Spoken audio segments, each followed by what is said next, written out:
we're talking Derek Carr here. Derek Carr has hit free agency. So what does that mean for the Saints? We're going to talk about the entire thing, how I see it, which of course means it's right. And we're going to do that with the backdrop of Nick Underhill and New Orleans Football. Take it away, Nicholas. Hey, what's up, everybody? Nick Underhill for New What's Orleans up? What's Football, up, Nick? and you're watching The Dot, presented by Matt Powers Auto Group. Ooh, that was a heavy stare. Nick was reading that copy. Good Lord, it was staring into my soul. Derek Carr is now officially a free agent. Yep, so we haven't talked about this yet on the channel, Super Bowl and whatnot. But, so Derek Carr was released by the Saints yesterday. Or released by the Raiders yesterday, excuse me. And what does that mean? First of all, makes perfect sense for Derek Carr. It would be insane, or would have been insane, for him to for him to just say, yeah, I'll take the trade. Think about it like this. When Derek Carr was still with the Raiders, there was only one team that he could have gone to, the Saints, because of the trade. They had the trade worked out, they had the compensation, whatever. This way now, he has full freedom to negotiate however he wants. He had a no trade clause. This is the ultimate no trade clause. He can choose freely, totally independent of the Raiders. He can choose where he wants to go. And more importantly, if you're Derek Carr, you can hear your offers. There's no, when he was in trade negotiations, he didn't know how much the Jets would pay him. He didn't know how much the Packers would pay him. He didn't know how much the Buccaneers would pay him, the Panthers would pay him. He didn't know that. All he knew was, I had a contract in place. I have a trade partner in place. That's it. So this just opens up his options. So for Derek, and as far as the news goes, this should be no surprise that he hit free agency. The Raiders certainly were not going to pay him $40 million when they benched his ass in December. So this reached a normal conclusion. Now the question is, what does that mean for the Saints? Well, it does mean a few things. There are some dominoes here. First domino is that it's going to take a lot longer. The Carr thing with New Orleans was going to theoretically be done Monday because it had to be done before he was released and then reached free agency. So now that it hasn't happened, it's not going to happen for a while.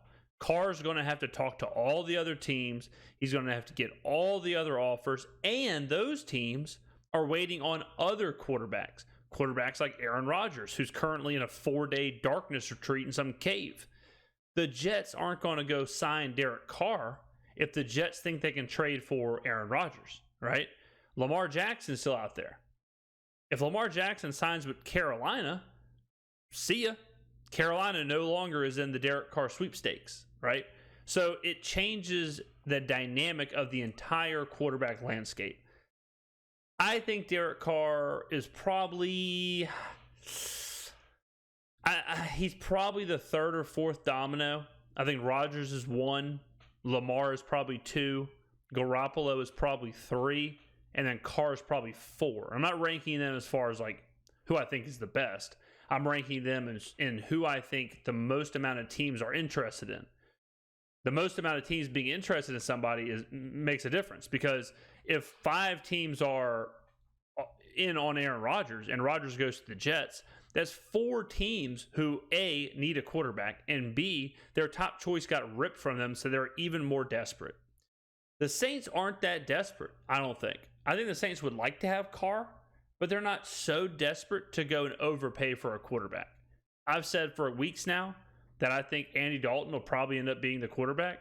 Now, I've heard rumblings of like Baker Mayfield and stuff, which might as well just be Andy Dalton. Maybe a worse Andy Dalton.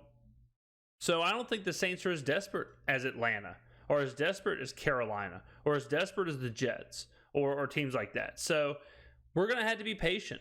I was talking to some people today. They were asking my thoughts on this whole thing. I told them, look, you'd be better off worrying about the draft. You'd be better off, scouting players that you want the Saints to draft.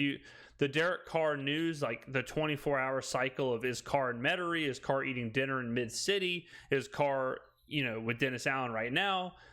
All that's kind of over. We're going to have a long time to think about this. And so the race is on for the Saints and everybody else who wants to acquire him to beat out the field to what will now be the prize of the 2023 free agent class. Is he the prize? I don't know about that. I've heard a lot of people say, Derek Carr is now, just like Nick just said, he is the like top thing in free agency. Maybe in free agency he is, maybe with that wording, but I don't think he's the top.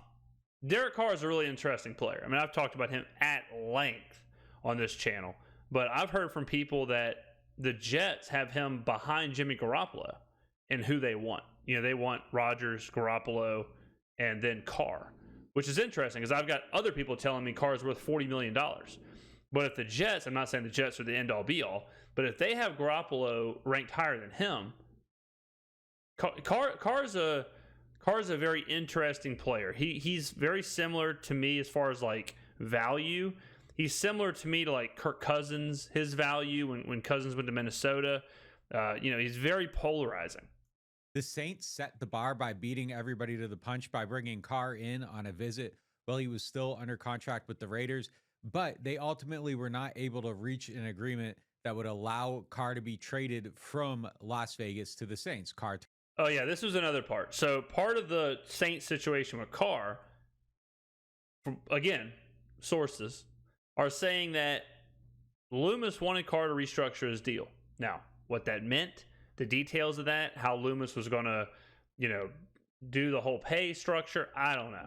All I know was Carr was not willing to restructure. Carr wants money. Carr wants his money. Can't blame him. If I was going to get $33 million guaranteed, I'd want it, right? So it sounds like that's the number. It sounds like it's either 33 or 36 million guaranteed over the first 2 years. So whether that's 28 million the first year, whether that's 33 million the first year, whether that's 10 the first year, whatever, however you want to structure it. But it sounds like Carr has that number hard set. He wants, we'll call it 30 plus. He wants $30+ million guaranteed over the first 2 seasons. Sounds like the Saints weren't willing to meet that. If the Saints weren't willing to meet that, and now you've got 6 other teams at the negotiating table, to me, Shaboy, the king of the channel, to me it sounds like that makes it harder for the Saints to get Derek Carr. That makes it sound like the chances of Derek Carr being in New Orleans are slim. Because Carr may like the coach, Carr may like the restaurants in Mid-City or wherever the hell he ate with Pete Carmichael and Dennis Allen, but $33 million is $33 million.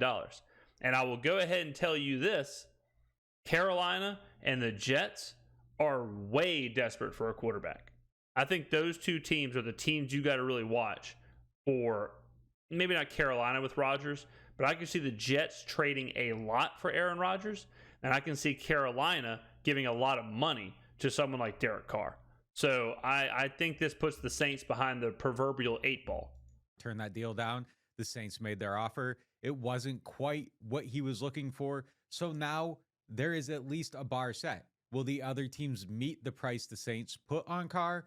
Will the Saints up their offer? Will they be willing to outbid everyone else? These are the questions that we will soon have answered as Carr goes out and tests the free agent market. Now, the one thing we did hear is that Carr was very unlikely to ever accept a trade. He wanted to go out. He wanted to meet with teams.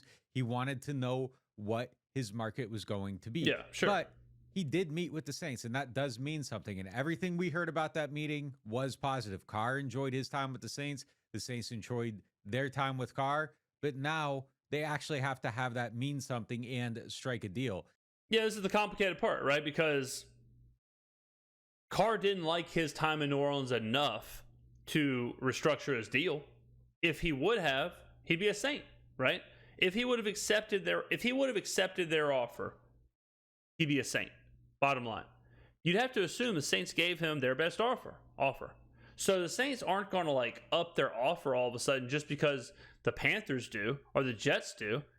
I think the Saints, I don't want to say they're off the table because you never know how these things shake out, but I would say the Saints are more than likely the 3rd or 4th team here.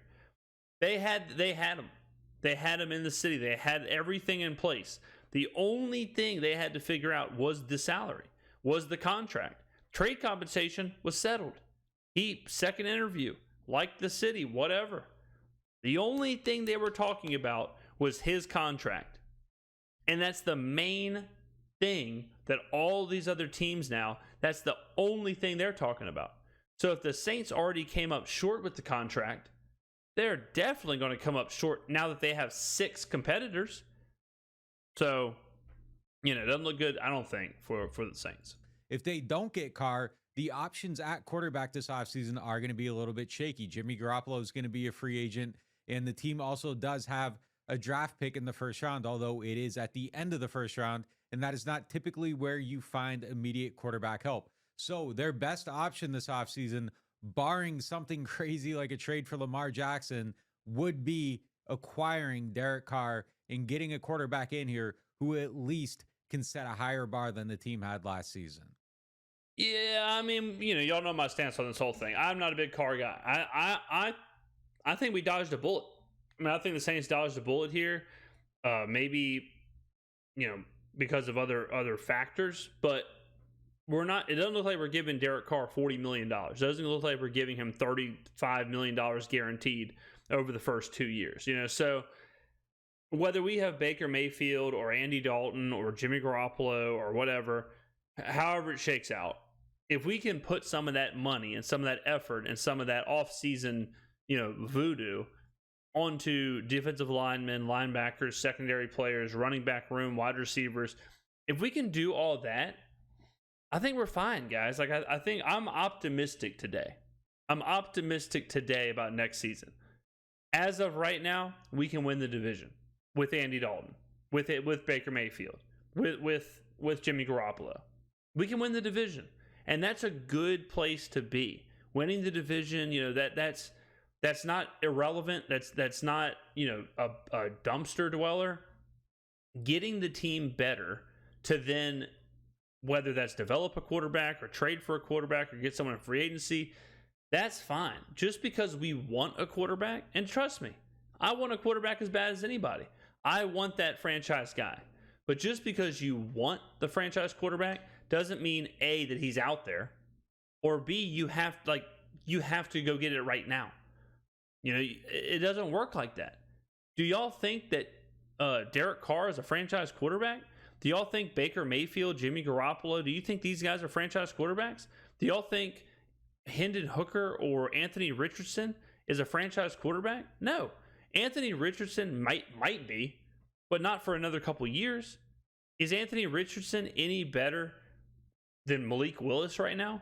Malik Willis is not ready to start at quarterback for the Titans. The Titans know that. He's a development player. He's a project player. Anthony Richardson will be a project player. And this is another conversation for another day. I'm sure we'll have a video on this. But y'all remember how the whole offseason I've been telling Loomis to go get Greg Roman as the offensive coordinator, to go get Roman and to make a move for Lamar? Well, how sweet would it look if we had Greg Roman as our OC and we drafted Anthony Richardson? You don't think Greg Roman would know exactly what to do with a player like Anthony Richardson? Like, talk about seeing things 20 steps ahead. Roman, as far as I know, Roman is still out there. That's the free agent, but we're stuck with Pete Carmichael and Dennis Allen. So that, again, we got a lot of time till the draft. I mean, the content's going to be pouring. We'll have a lot of conversations about these prospects and all that stuff, but I just wanted to talk about the Carr thing. Obviously, a huge story. We've covered Carr a lot here, so it'd be weird if we didn't touch on this, the culmination of it, basically. So, TLDR, too long didn't read, as the kids say.